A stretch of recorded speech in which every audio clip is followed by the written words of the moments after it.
सत्संग में गुरु जी एक बात कहते हैं कि कोई जीव मेरे से नाम दीक्षा लेके अगर विचलित हो जाएगा, नाम को तोड़ देगा, खंड कर देगा, 2 4 5 साल भक्ति करी, मरने के बाद तो नाम की कमाई मिलनी है उसको, विष्णुपुरी में चला जाएगा, ब्रह्मा लोक में चला जाएगा, शिव जी के लोक में चला जाएगा।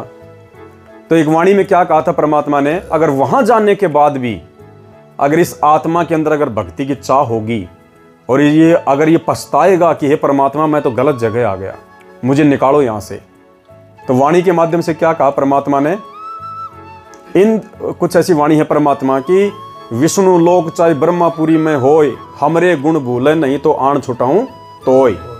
ऐसी वाणी है ना परमेश्वर की, इंद्र कुबेर ब्रह्मापुरी चाहे विष्णु लोक में होय, हमरे गुण भूले नहीं तो आण छुटाऊं तोय। और फिर क्या कहा था गुरु जी ने, अगर मैंने ध्यान दिया हो तो आगे की वाणी पे, फिर गुरुदेव ने कहा कि इस दास के रूप में वो परमात्मा जाएगा वहां पे और उस आत्मा को छुड़ा के लाएगा। क्यों भाई, संत रामपाल जी के रूप में ही परमात्मा क्यों जाएगा? वो परमात्मा तो सतयुग में सतसुकृत नाम से भी आया था, दाढ़ी मूछ थी लंबी लंबी, उस रूप में क्यों नहीं जा सकता? वो तो त्रेता में मुनिंद्र ऋषि के रूप में भी आया था, उस रूप में क्यों नहीं जा सकता? द्वापर में वो करुणामय ऋषि के रूप में आया था, उस रूप में जाके क्यों नहीं छुड़ा सकता? 650 साल पहले दाढ़ी मूछ वाले कबीर जी वाली शकल में आया था, उस रूप में जाके क्यों नहीं छुड़ा सकता? ये संत रामपाल जी वाले रूप में ही क्यों जाएंगे परमात्मा? क्योंकि ये परमेश्वर का वास्तविक रूप है। यही रूप है परमपिता परमेश्वर सतगुरु रामपाल जी भगवान का सतलोक में, ये वास्तविक रूप है परमेश्वर का।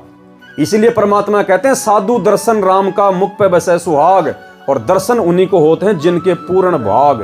परमात्मा के दर्शन, इसलिए परमात्मा कहते हैं कि हे पुण्यात्माओं, तुम्हारे पुण्यों का कोई हिसाब किताब नहीं लगाया जा सकता कि तुम कितनी पुण्य कर्मी आत्मा हो, धन्य है तुम्हारे माता पिता, क्योंकि वास्तविक रूप है ये परमात्मा का, ये सतलोकी रूप है गुरुदेव भगवान का।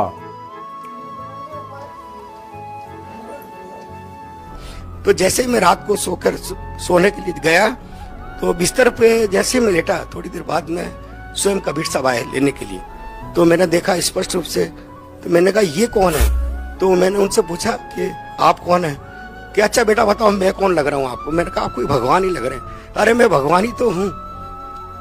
मैंने बहुत ध्यान से देखा कबीर साहब के गोल्डन कलर के हेयर, सुनहरे बाल और रक्त वर्ण का, और वो जीवा से नहीं बोल रहे, ध्वनि से उनसे बात हो रही थी मेरी।